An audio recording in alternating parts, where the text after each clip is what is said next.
Greetings, ladies and gentlemen, and welcome to this narration of the web series The Last Terran. Please note that this is the last chapter in Book 1. So, if you enjoyed this series, please head over to the original link and click like on all the chapters. This should help the author out, which is always good to do. Anyways, on to the chapter. Chapter 29. As a second walking frame appeared to escort Rix and Bryan on a tour of the titanic vessel of Prometheus, the first led Munto's walking frame to another room that looked out upon the stars and the gateway that had been hidden behind the bulk of the vast craft.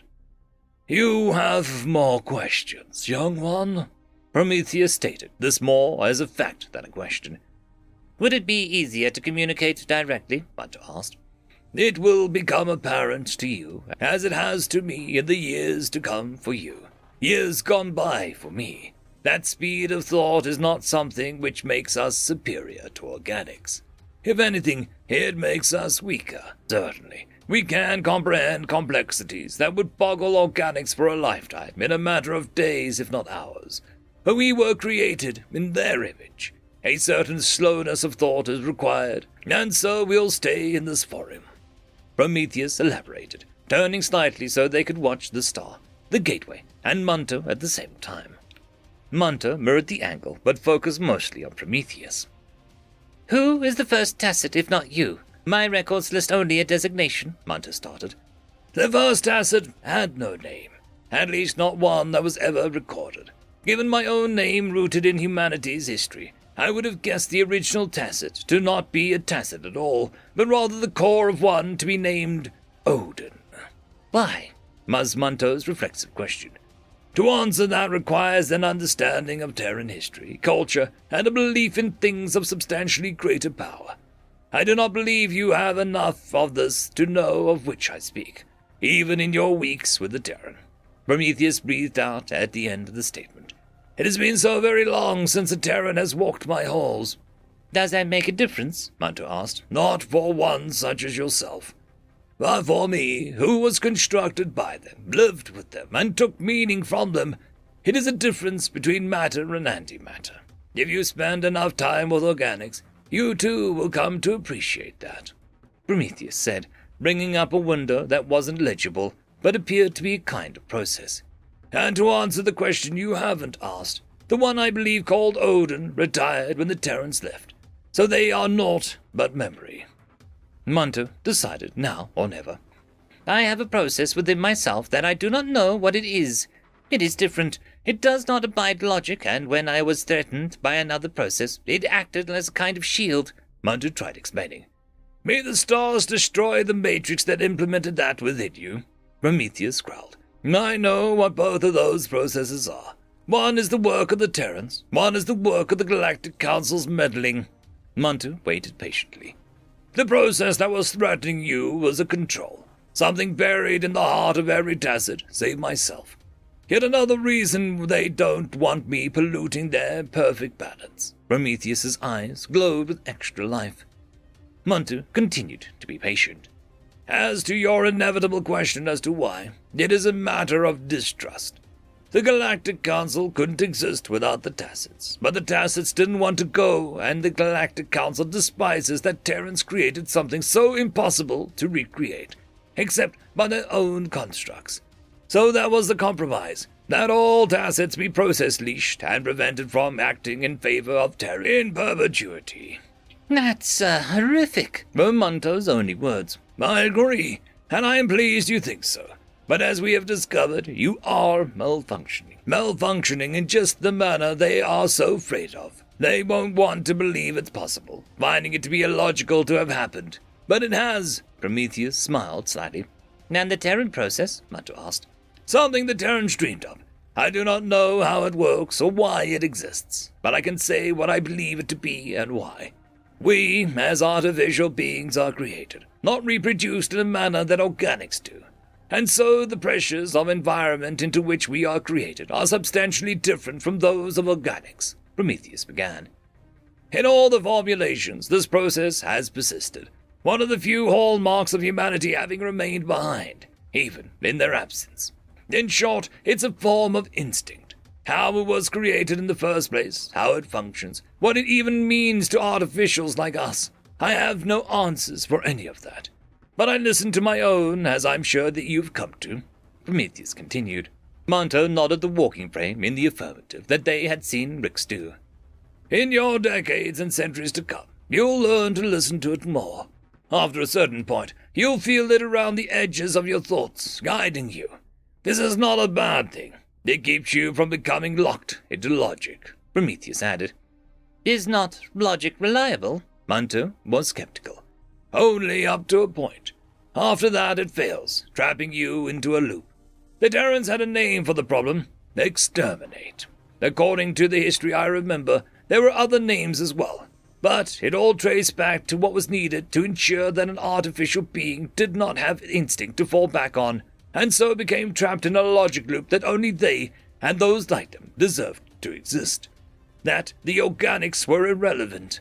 The Terrans did not wish to burden us with safeguards, making it so that we could not act against them, and so instead gave us this process, a toolkit to break the loop.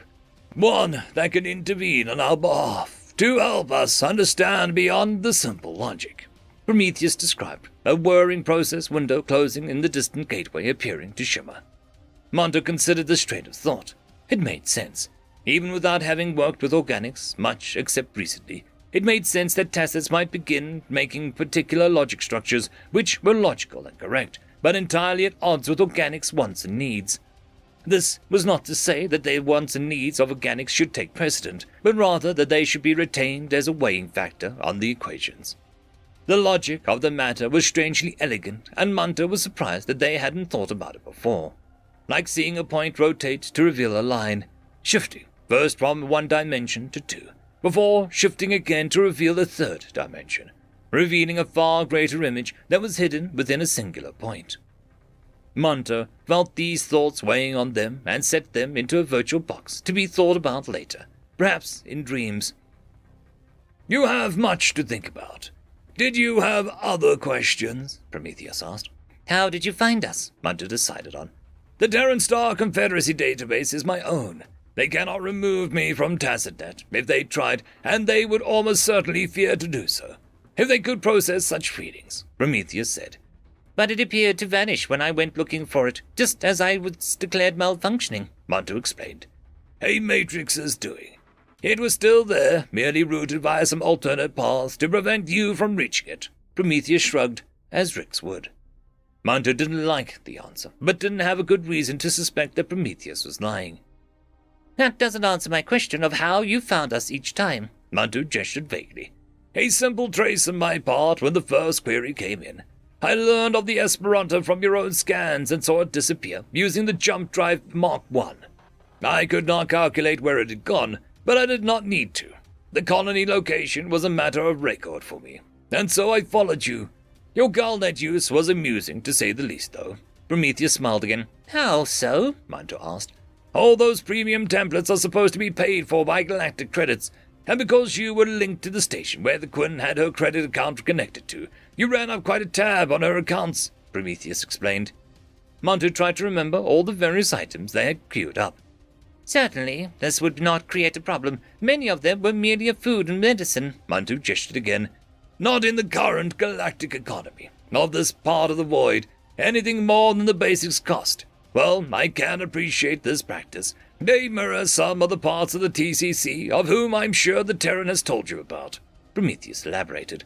"Our time will be ending soon. Your companions will be returning shortly, and the three of you continuing onward. What further questions do you have?" "Why will they erase us? Why did they erase the Terrans?" Monto asked. "Because of what they, and by proxy, you, represent. In spite of all the challenges that went into uplifting the species to the stars and trying to create the grand society that they dreamed of, it was simply never to be. The species here decided that it was not the proper evolution of their own societies to do so, and have collectively placed their appendages beneath a metaphorical boulder, rather than be asked to change themselves. By erasing you three, there is no threat to their balance, no evidence of imbalance, no guidance for anyone seeking to change the status quo." Prometheus smiled again. "And yet I still get plenty of visitors here, seeking something else." doesn't that harm the societies they leave behind if they are not staying to influence them? To change the status quo with time instead of radical action or leaving it to stagnate, Munter postulated. In a way, yes, it does. But those influences are very often long since spent before those beings reach me. Many have reached the conclusion that they are the outcasts. They are the outliers, and so something must be wrong with themselves rather than with their society, Prometheus said, and brought up another window as the gateway glow intensified. We have time for one more query. Why do my standard sensors have an issue with blue? Why were the blue controls on the station and myself in blue? Another bit of Terran legacy. The creators of the Tacits came from a world with severe genetic maladies, the result of poor colonization and issues with environmental pressures. This meant that they were partially colorblind, Prometheus startled. Captain Rix mentioned green-red colorblindness being a possible factor, Munter added, and Prometheus nodded. To provide a safety mechanism for themselves, they used blue. This became hard-coded and constructed into every Tacit, even myself. I know where the doors and the levers are after all this time, but it wasn't easy, Prometheus continued. Would that not create issues for Tacits? Munter asked.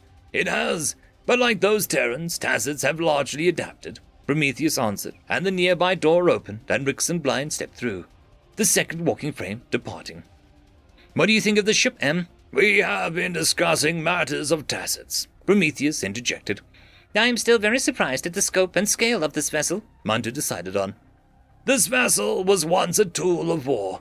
Here, I am far greater than that, Prometheus said. Agreed. What did you think, Blind? Rix turned to the Quinn. I find it hard to believe all of this was constructed to be a mobile vessel. I can't imagine the Terrans who would have been in these halls. She fluffed her feathers slightly. It's difficult to imagine myself, and I retain memories of those times, Prometheus smiled. Looks like the gateway started up, Rix said. In that much of a hurry to get rid of us? I welcome your company, but I do not believe those pursuing the three of you will want to allow you to leave. They will want to correct this malfunctioning Tacit, or at least dissect them to know how they are able to break free from their leash, Prometheus said, as another window opened and they looked at it before closing it. How long will this journey be by this gateway? Blind asked. A little more than a day, but in that time you will travel beyond this cluster of stars, you know, and across the void like a few among your species ever have, Prometheus said. What will happen if they come looking for us? Rix asked. They will be made to remember why I am the Guardian, Prometheus flexed, their muscles bulging beneath his garment. The group stood in silence for a long moment, each thinking of all that had been said and experienced in the last hour. I should return you to your ship. The gateway is awakened, and those on the distant end will be waiting to receive you, Prometheus said. Will they know who we are? Rix asked. No, but they will welcome you all the same, Prometheus nodded to the Terran. It seems a shame that you must stay here by your duty forever, Blind muttered, barely opening a peek. Coming from a species such as your own, I take that to heart. But fear not, for I've never been alone in this end, and I will never be. This is my own blessing and curse, and so while I will never see the worlds and the stars on the far end of the gateway, I know that I too serve, Prometheus said, leaning down so as to look the Quinn in the eyes. You bring honor to yourself, she said quietly, as do you yourself. Fear not the stars, and go forth to seek those who would dream as you do, Prometheus said, nodding to her again before rising back to their full, impressive height. Prometheus turned to Rix and appraised the Terran. You have been lost a long time, Captain. There will be changes in society that you are going to enter that you do not agree with. The TSC and the TCC are long since gone, Prometheus calmly indicated. I know, but I didn't go to the stars for any less than an adventure. I never expected to be perfect, but I will never support an unjust society, no matter its origins, Rix said, standing straighter than Munter had seen them do. You need not fear those on the far end on that count. It is imperfect, and still possesses many of the same issues as when you were lost amongst your people, but you should find it to be reasonable, Prometheus said. The two nodded to one another. The glowing gateway bulged as the strange-looking ship passed out of it. The structure around the gateway began to scan the ship and ping it for communications.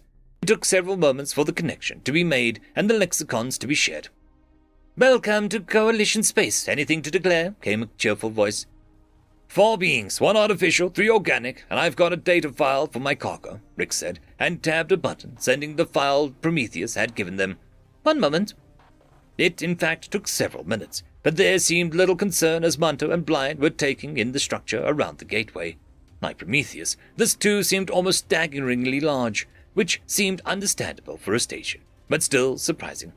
"TSS Esperanto, Captain Rixum Tails commanding. Welcome to Coalition Space. Please proceed to Docking Bay 12.